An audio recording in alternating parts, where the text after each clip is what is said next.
Hey there! Are you ready to go on an awesome adventure back in time?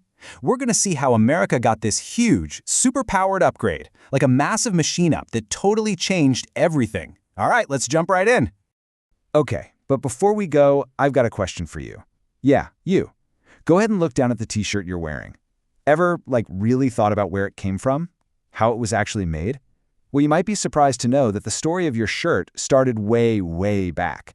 So, let's hit that rewind button and find out. Okay, so our story begins in what we're calling a whole new machine age. But, to really get how big the changes were, we've got to first see what life was like before all the machines showed up. So check this out. It's like looking at two completely different worlds, right? On one side, in the before times, picture this. Everything, and I mean everything, your clothes, your tools, you name it, was made by a person, by hand, one at a time. It took forever, so slow. But then, bam, the afterside. Machines come along and suddenly things are being made super, super fast. A massive change was right around the corner. And that massive change, that time of amazing new ideas, had a name. It was called the Industrial Revolution. Now, when you hear revolution, you might think of a war, right? But this was different. It wasn't a revolution with soldiers. It was a revolution of ideas. All these super smart, clever people started inventing these incredible machines that could do work way, way faster and better than any person ever could by hand. But wait a minute. All these amazing new machines, they need power, right? They can't just run on magic. So where did all the juice to run them come from? Well, the very first answer was all around them. It was power from the river. And this is how they did it, with something called a watermill. It was a total game changer. Just imagine a building with a giant wheel on the side, kind of like a huge paddle wheel sitting right in a rushing river. The force of the water pushes the wheel, making it spin round and round. And that spinning motion, that's what powered all the machines inside the building. It's why where you built your factory was so important. You absolutely had to be near a strong, fast-moving river. Geography was everything. Now, awesome inventions need awesome inventors, right? So it's time to meet a couple of guys who were like the superheroes of their time. Let's talk about the Factory Man and the River Rocket Man. Okay, first up, let's meet game changer number 1, Samuel Slater. We like to call him the Factory Man. And trust me, he earned that nickname with a totally brilliant idea that changed how everything was made. And we've even got a little rhyme to help you remember him. You ready? Here it goes. Samuel Slater, a clever man, brought the factory system plan. Pretty catchy, huh? Say it with me. Samuel Slater, a clever man, brought the factory system plan. So what exactly was this factory system plan? Well, think about it like this. Before Slater, making something like cloth was all spread out. One person did one part in their house, another person did another part somewhere else. Slater's big idea was to bring all the steps, all the machines, and all the workers together in one giant building. It's like putting a whole superhero team in one headquarters. This building was called a factory, and it meant that lots and lots of people could work together to make things way more efficiently. Okay, so now we're making all this stuff super fast in factories. Awesome. But now we have a new problem. How do we move all those goods around the country? Well, that brings us to our next game changer, Robert Fulton, otherwise known as the River Rocket Man. Fulton's incredible invention was the steamboat. Now, before the steamboat, river travel was kind of one way, floating down the river with the current, easy peasy. But trying to go back up the river against the current, it was so slow, almost impossible. Fulton had this wild idea to put a steam engine on a boat. It worked kind of like a giant tea kettle. Boil water, make steam, and use the power of that steam to push the boat forward. And it was powerful enough to go right up the river against the current. This completely changed travel and how goods were moved. And you want to see just how much of a game changer it was? Look at this.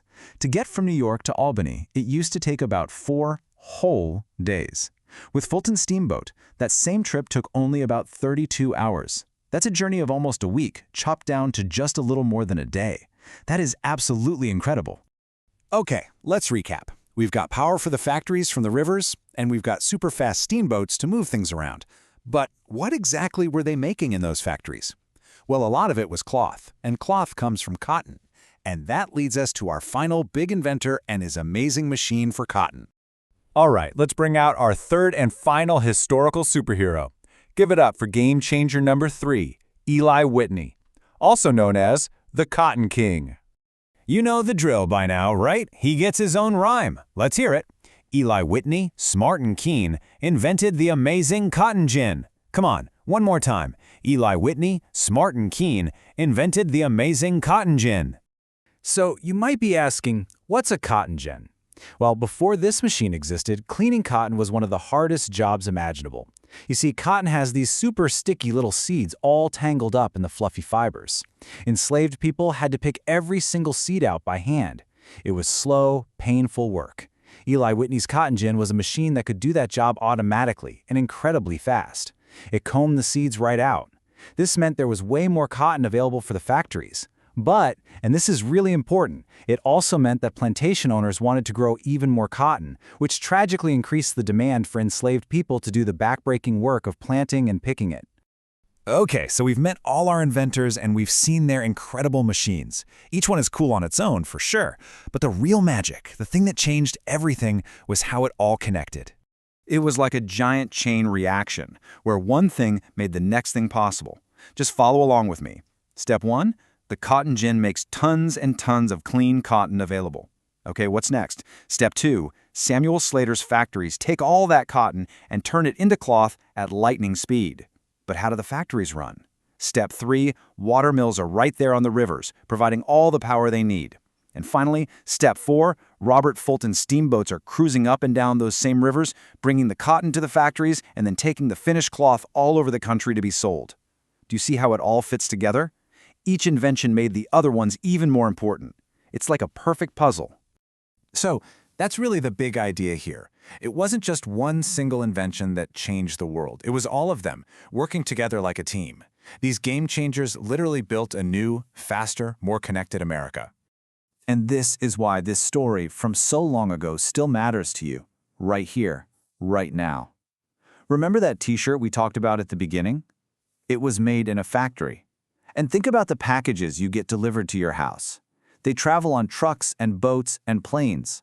All of that started with these big ideas from the Industrial Revolution. So, I'll leave you with this final question. 200 years ago, the cotton gin, factories, and steamboats were the things that completely changed the world. So, what do you think is the big idea that's changing your world right now? What's the game changer of today? It's definitely something to think about. Thanks so much for time traveling with me on this explainer.